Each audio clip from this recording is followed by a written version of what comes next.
Bonsoir à tous, ce soir je vous retrouve, j'avais envie de vous parler de la confiance en soi, comment donner confiance à nos enfants en 3 points.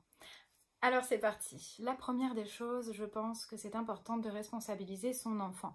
Non pas qu'ils doivent prendre de grandes décisions dès le premier âge, mais c'est important qu'ils se confrontent à la vie et qu'ils puissent choisir, qu'ils soient amenés à se décider sur un choix de yaourt, un choix d'activité, un choix de temps à passer, comment il veut passer sa journée. D'ailleurs, vous pouvez déjà lui demander, même s'il a 3 ans, s'il a envie de passer une bonne journée ou s'il veut passer une mauvaise journée.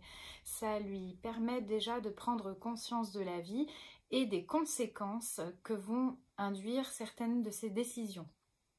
Donc, premier point, j'amène mon enfant, et ce à n'importe quel âge, à décider, à voir qu'une action s'accompagne forcément de conséquences et qu'il comprenne assez rapidement finalement qu'il peut décider, qu'il peut choisir et donc que ça peut bien se passer s'il le décide. Le deuxième point, alors vous allez me dire c'est un peu peut-être théâtral, mais c'est féliciter son enfant, même quand vous pensez peut-être que ce qu'il vient de faire ce n'est pas grand-chose. Pour autant, toute petite action soit-elle, toute petite réussite, toute petite victoire n'est en soi qu'une grande victoire, et pour la confiance c'est important. Une petite victoire n'est pas une petite victoire, ça c'est dans la tête.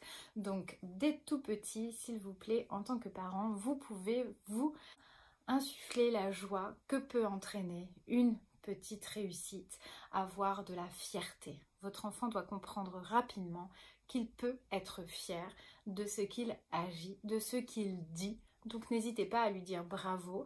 Quand il est tout petit, vous pouvez lui dire bravo et accompagner votre bravo par des gestes, bien sûr, mais surtout, il faut qu'il sente que c'est authentique. Essayez de vraiment ressentir au fond de vous que vous êtes dans le vrai et que vous ressentez que votre enfant vient de faire quelque chose de bien. Je ne vous parle pas de quelque chose forcément d'extraordinaire, mais soyez en phase avec ce que vous allez transmettre à ce moment-là. Le troisième point, on n'y pense pas toujours, mais c'est le sport. Faire du sport quand on est enfant, ça va permettre de renforcer certaines choses, notamment l'endurance, la capacité à faire des choses avec les autres. On peut renforcer l'habileté, l'adresse, en fonction du sport que votre enfant va faire, la confiance, même en tant qu'adulte d'ailleurs, mais là on parle des enfants, c'est vraiment de pouvoir renforcer à la fois cette confiance avec son corps. Grâce à cette activité sportive, votre enfant va pouvoir prendre de l'assurance. Je vous donne l'exemple de l'escalade, comment je grimpe un bloc et comment je peux me rendre compte que oui, je suis arrivée au bout et je peux me laisser tomber si j'en ai envie ou descendre tout doucement. Je ne suis pas experte en escalade, mais le simple fait de s'accrocher et de résister va permettre à l'enfant de sentir que c'est possible et qu'il peut y arriver.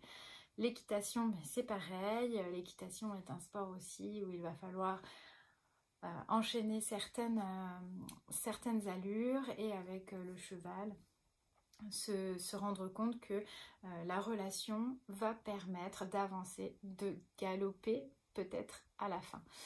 Vous avez d'autres sports qui peuvent bien entendu permettre à votre enfant de développer de l'assurance et une certaine motricité fine et globale qui vont permettre une certaine aisance dans le corps. Et votre enfant, quand il est assuré dans son corps, il est assuré, plus assuré dans sa tête. Parce que le corps, c'est celui qui va guider votre enfant tout au long de la vie, et il faut qu'il y soit bien, qu'il s'y sente en sécurité. Je vous souhaite une très belle soirée, parce que pour moi c'est le soir, et je vous dis à la prochaine.